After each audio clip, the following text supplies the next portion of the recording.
Building ಅಂತೆ building building ಅಂತೆ building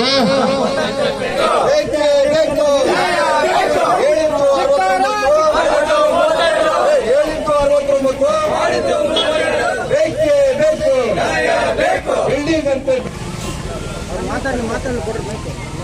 ಈ ಮೂಲಕ ತಮ್ಮಲ್ಲಿ ಧರಣಿ ಸತ್ಯಾಗ್ರಹದ ಮೂಲಕ ಮನವಿ ಮಾಡಿಕೊಳ್ಳುವುದೇನೆಂದರೆ ಕಳೆದ ವರ್ಷದಿಂದ ಪಟ್ಟಣ ಪಂಚಾಯಿತಿ ಪಟ್ಟಣದ ಹೃದಯ ಭಾಗದಲ್ಲಿರುವ ರಾಜ್ಯ ಹೆದ್ದಾರಿ ವಿಚಾರಣೆಯ ಬಗ್ಗೆ ಸರ್ಕಾರದ ನಿಯಮದಂತೆ 69 ಮಾಹಿತಿ ಮಾಡಲಾಗಿದೆ.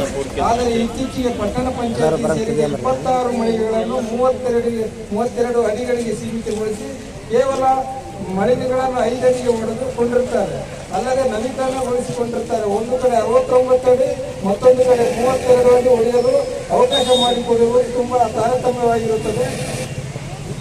ಈಗಾಗಲೇ ಪಟ್ಟಣದಲ್ಲಿ ಕಿರಿದಾದ ರಸ್ತೆ ಯಾವ್ಯಾವ 8 ಜನ ಅಪಘಾತದಲ್ಲಿ ಮರಣ ಹೊಂದಿರುತ್ತಾರೆ.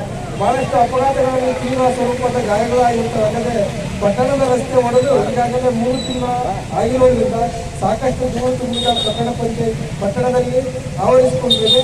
ತಾಲೂಕು ಕೇಂದ್ರವಾದ ಕಾರಣ ಸಾಕಷ್ಟು ನಾಗರಿಕರು ಬಂದು ಹೋಗುವ ಜನ ಆಗಿರುವುದರಿಂದ ಪಟ್ಟಣದ ರಾಜ್ಯ ಹೆದ್ದಾರಿ ಕಿರಿದಾಗಿರುವುದರಿಂದ ದಿನನಿತ್ಯ ತೊಂದರೆಯಾಗಿರುತ್ತದೆ. ಹಾಗಾಗಿ ಪಟ್ಟಣದ ರಾಜ್ಯ ಹೆದ್ದಾರಿಯನ್ನು ಸರ್ಕಾರಿ ಆದೇಶ ನಿಯಮದಂತೆ 69 ಅಡಿಗೆ ರಸ್ತೆ ಅಗಲೀಕರಣ ಮಾಡಿ ಪಟ್ಟಣದಲ್ಲಿ ನಿರಾತಂಕವಾಗಿ ಸಂಚಾರ ಮಾಡಲು ಅವಕಾಶ ಮಾಡಿಕೊಡಬೇಕೆಂದು. ಯಾಕಂದ್ರೆ ಅದು ಏನು ರಾಜ್ಯ ಹೆದ್ದಾರಿಯಲ್ಲಿದೆ ಸರ್ಕಾರಿ ಮಳಿಗೆಗಳು, ಅದಕ್ಕೆ ಯಾವುದೇ ಸ್ಟೇ ಇಲ್ಲ, ಹೋಟೆಲ್ ಇಲ್ಲ. ಈಗ ಅದ್ರ ಸಲುವಾಗಿನೇ ನಾವು ಮೀಟಿಂಗ್ ಕರಿತಾ ಇದೀವಿ, ಚರ್ಚೆ ಮಾಡ್ತೀವಿ.